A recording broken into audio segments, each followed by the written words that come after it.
Olá, querida! Seja muito bem-vinda à nossa última aula. Eu sou Fernanda Larraldi, sou nutricionista, trabalho com mulheres, conduzindo mulheres ao emagrecimento definitivo, com leveza no processo, conquistando a autoestima, resgatando a autoestima, deixando essa mulherada empoderada. E como nós vimos aí nas duas primeiras aulas, o objetivo dessas duas primeiras aulas foi fazer com que você compreendesse que a emoção é o maestro do emagrecimento, que nada vai acontecer de maneira definitiva se você não entender a emoção, se você não aprender a compreender qual é a emoção que está com você no momento da alimentação. Nós vimos ali na primeira aula, então, o quanto isso influencia o comportamento emocional. Vimos ali a diferença da fome física e da fome emocional e do quanto é importante a gente saber das duas. Eu saber da fome física para eu prestar atenção nela, eu saber da fome emocional e relacionar ela quais são as emoções que estão ditando o meu comportamento alimentar. Vimos lá na segunda aula a importância da gente entender essas emoções, fazendo aquele check-up interno, né, fazendo aquela leitura, passando aquele scanner interno em você antes de cada refeição, sabendo identificar aquela emoção, deixando ela ali do lado, focando na sua alimentação. Vimos ainda na aula 2 a escala da fome. É um material super importante para te dar um norte quando você ainda não está totalmente familiarizado com essa fome. Se você não sabe a hora de parar de comer, talvez não saiba a hora de começar também a comer. Então a escala da fome, ela é uma bússola ali, uma direção que te dá um norte para que você saiba a hora de começar a comer e a hora de parar quando você estiver satisfeito. Nós vimos nas duas aulas, das duas aulas anteriores, o quanto é importante conhecer a emoção e saber principalmente o quanto ela influencia nas suas escolhas alimentares. Quando você compreende que a emoção é o maestro do emagrecimento, tudo fica mais fácil. O que acontece numa orquestra musical, né? Para que serve o maestro na orquestra de música? Para reger aquela orquestra, para que nada saia fora da ordem, para que tudo aconteça de maneira equilibrada e harmônica. E no emagrecimento não é diferente. Quando você entende que você come movido por emoções e você aprende a compreender, né? E a identificar essa emoção, toda a forma como você vai se alimentar vai ser diferente, não tem jeito. Nós vimos lá na primeira aula o porquê da gente entender a ansiedade, por exemplo. A ansiedade é uma das emoções que mais está presente hoje dentro do comportamento alimentar. O ansioso, ele costuma comer demais e geralmente o ansioso, quando ele está comendo, movido pela ansiedade, ele não quer comer uma salada de alface, né? Uma coisa que eu nunca vi foi um ansioso chegar para mim e falar assim: Nutri, tô tão ansioso e quando eu tô ansioso eu quero um prato de salada. Nunca vi isso. Eu sempre vejo um ansioso falando para mim que quando ele come, né, ou a ansiosa come, ela quer comer um bolo, ela quer comer pizza, ela quer comer hambúrguer, ela quer comer alimentos ricos em gordura, em carboidratos, porque quando ela come, aquilo desperta um prazer enorme nela. Mas o que a gente viu lá na primeira aula, que esse prazer enorme, ele tem um custo muito alto, porque do jeito que esse prazer enorme vem, ele despenca e você se culpa porque você comeu. E quando você se culpa, você não sai daquele ciclo vicioso que eu expliquei para vocês lá do triângulo, que eu fiz assim até com a mão para vocês lembrarem disso. E uma vez que vocês compreenderam então a importância, né, da gente saber sobre a ansiedade e de entender esses pensamentos, eu ensinei para vocês o exercício da respiração. Para vocês fazerem a pausa, para vocês se conectarem com o agora, tirar esse pensamento lá do futuro, tirar o pensamento da comida para conforto e se conectar com o momento, de você entender toda essa importância. Falamos da diferença da fome física, da fome emocional, né? Eu te mostrei lá na primeira aula que a gente precisa entender a fome física, que é aquela fome que dói. Falei para você da fome emocional, que é a fome regida pelas emoções, pelo maestro emoção. e que a gente tem que saber a diferença entre essas duas emoções para a gente não se perder aí no meio do caminho, né? Para que tudo aconteça harmoniosamente. Aprendendo a identificar essas duas, a gente foi lá para a segunda aula. Na segunda aula, você aprendeu a fazer um check-up interno, a passar aquele scanner em você para identificar qual é a emoção que estava presente ali, que está presente no momento que você vai comer. Com isso, você põe a emoção na caixinha da emoção e vai comer. Uma vez que você aprendeu a identificar essa emoção, eu te ensinei a usar a escala da fome.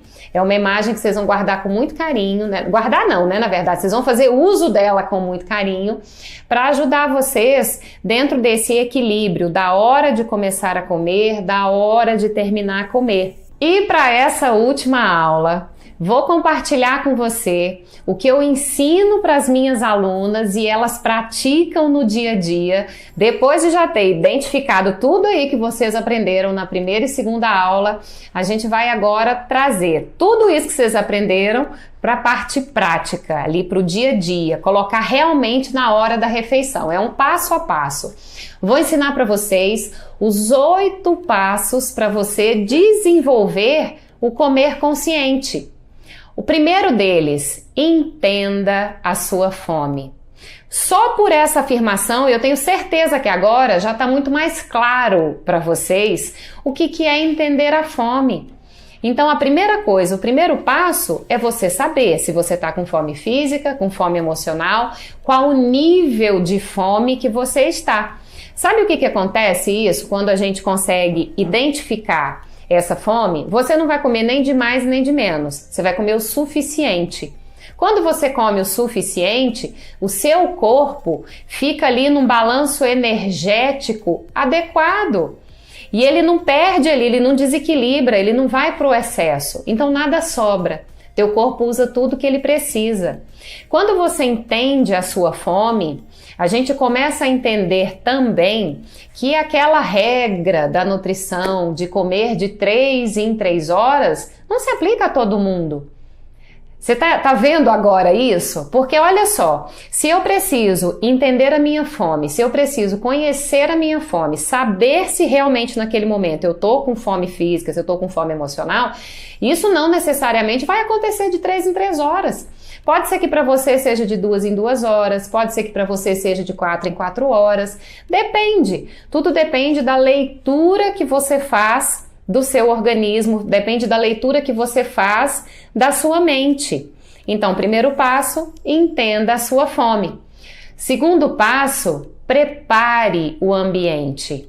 Uma coisa que eu vejo muito quando eu vou na casa das pessoas, que eu observo muito quando eu vou, né, na casa de alguém, é como é que é o ambiente do momento da alimentação.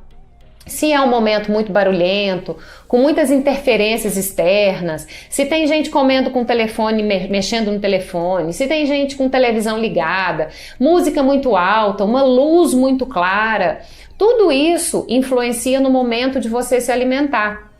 Uma outra coisa também envolvida nessa questão do prepare esse ambiente, que eu ensino também para as minhas alunas, é, por exemplo, se você não faz suas refeições em casa, se você faz na rua, então que às vezes na rua você vai falar, ah, poxa, Nutri, mas eu como na rua, como é que eu controlo um ambiente tão fora do meu assim, né? Porque às vezes você tá na rua, você vai falar, não tem o que fazer? Tem!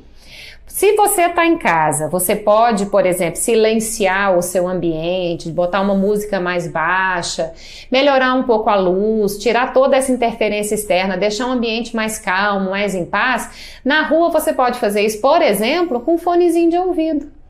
Você na hora lá, se estiver em algum lugar comendo, coloca um fone de ouvido com uma musiquinha calma, mais baixa, que você sabe que vai promover para você um ambiente mais tranquilo, onde você vai comer com muito mais tranquilidade. Gente, funciona, viu? Minhas alunas são testemunha disso, que funciona muito essa questão de você preparar um ambiente não só em casa, mas também na rua. O terceiro é você se desconectar de todo tipo de distração. Esse, inclusive, ele soa um pouco repetitivo, porque eu falei já no primeiro para vocês essa questão do ambiente, no segundo, de você tirar todo tipo de distração. Porque realmente, quando você se desconecta dessas distrações, você foca simplesmente no teu alimento. Você foca no momento da alimentação. Então, tira o telefone de perto, desliga a televisão. Tem muita gente que tem televisão na cozinha, ali na área da refeição. Na hora que você estiver comendo, vai lá e desliga. Silencia, né, aquilo, cria para você um ambiente sem distrações que tirem o seu foco da refeição. O quarto passo, respire. Quantas vezes antes de você comer, você já parou para fazer uma respiração profunda, né? Quantas vezes você antes lá de sentar parou e encheu o seu peito de ar? Talvez nenhuma. Então lá naquele check-up interno que eu ensinei para você, de passar aquele scanner, é a hora de você fazer uma respiração profunda, de você parar por um instante e desacelerar os seus pensamentos, de você fazer uma respiração para o seu corpo entender que está chegando um momento importante, que é necessário que ele se acalme, que ele desacelere, porque a gente tem que aprender a curtir o momento. Então a gente tem que ensinar o nosso corpo a desacelerar nesses momentos. O próximo passo, pense em todo o processo. Talvez esse seja o maior dos desafios desses 8 passos aí. Alguma vez você já parou para pensar em toda a cadeia produtiva do teu alimento? Vamos focar numa salada? Alface, tomate ali, né? Imagina lá agora assim um pratão de salada. Quantas vezes você já parou para olhar para aquele prato e pensar assim, meu Deus, olha só que coisa, quantas pessoas foram envolvidas no processo até que esse vegetal chegasse no seu prato? Quem plantou, quem colheu, quem transportou, quem levou lá para a feira, para o supermercado, quem foi aí na tua casa que comprou, quem preparou, né? Então, quantas vezes a gente já para fazer isso? Eu falo por mim, gente, que antes de eu aprender isso, eu nunca tinha feito. Né? Nunca tinha feito. E eu vou falar para vocês pela resposta que eu escuto das minhas alunas quando eu faço essa pergunta a elas. Elas também nunca tinham feito, né? Você já fez, né? Então, a gente tem que também considerar todo esse processo, porque como a gente fala de um momento precioso, eu entender tudo isso, eu considerar tudo isso é importantíssimo. O sexto, coma devagar. E aqui eu não estou falando só do mastigar devagar, eu estou falando para você de você dedicar mais tempo ao momento de comer, de você contemplar o seu momento, de você colocar o talher na boca, de você soltar o talher, de você comer mais tranquilamente, sem pressa, de dedicar mais tempo ao momento, de contemplar, olha o teu alimento, né? De você pegar aquele alimento, olhar mesmo, nossa, olha a textura, olha a cor, olha o cheiro que tem aquilo, né? Observar tudo, né? Então, desacelerar no momento da alimentação. O sétimo, importantíssimo, e tem tudo a ver com a escala da fome. Para de comer quando você se sentir saciada. Respeita a tua fome. Lembrou lá da escala da fome 3 e do 4? Ficou ali dentro, comeu o suficiente para se sentir satisfeita? Para! Nós fomos, eu falo por mim também, isso, por exemplo, eu fui educada lá, né, na minha infância, a não deixar comida no prato. Eu tinha que comer tudo, tinha que raspar o prato, essa era a expressão que minha mãe falava, né? Então, nesse raspar o prato aí que a gente tinha que comer tudo, a gente acabou crescendo com esse costume, e aí hoje você olha pro prato, enquanto tem alguma coisinha você tá comendo, você pode não estar mais assim, aguentando nada, você tá satisfeito, mas você tem que rapar o prato, né, que raspar o prato. Então não tem. Em casa é muito fácil a gente fazer isso, sabe como? Coloca no teu prato a comida, come aquilo lá, se sentiu satisfeita, não precisa comer. Tá com fome ainda? Não tem mal nenhum ir lá servir mais um pouquinho. Mas até que você realmente esteja saciada. Está saciada? Tudo bem, para de comer. O oitavo passo, ele reúne todos os outros 7. O oitavo passo, ele é ame-se. Quando você entende a importância das emoções e você reúne tudo isso nos 7 passos anteriores que eu expliquei a você, você pratica com você um autocuidado, você pratica com você um ato de amor, você se ama, você demonstra ao seu corpo que você tem com ele cuidado.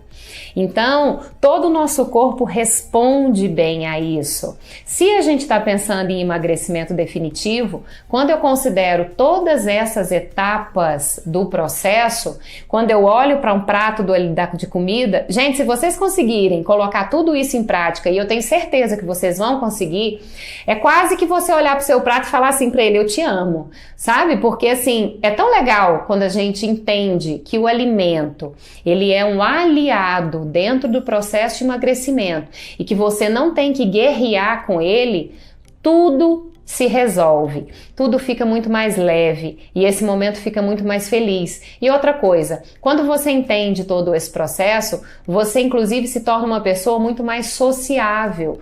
Você não precisa ter medo de ir aos lugares e não ter o que comer. Você não tem que se privar de momentos felizes com a tua família, de momentos felizes com as pessoas que você ama, porque você vai para um lugar e não tem o que você pode comer, porque tudo para você é proibido. Então tira de uma vez da sua vida esse rótulo de alimento proibido ou alimento permitido. Tudo é permitido. Uma coisa que eu falo para as minhas alunas e que elas repetem isso, eu acho que isso tem virado quase um mantra aí para as minhas alunas, é que você pode comer de tudo, só não tudo. E é isso que eu quero para você. Aprenda a comer de tudo, só não tudo. E uma coisa que eu tô pensando aqui, quero te fazer uma outra pergunta. Imagina só você.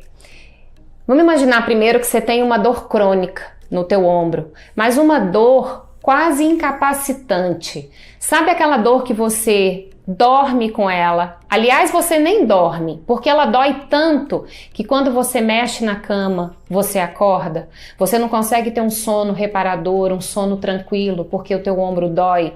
Você acorda de manhã cedo, vai levantar para pôr a mão no teu cabelo, você não consegue, porque o teu ombro dói, te incomoda. Você vai tentar cuidar dos seus filhos, brincar com seus filhos, cuidar da tua casa, executar o teu trabalho, você está lembrando desse ombro o tempo todo, porque ele dói. Você já está desanimada, você já está triste, você já chorou de dor por causa desse ombro.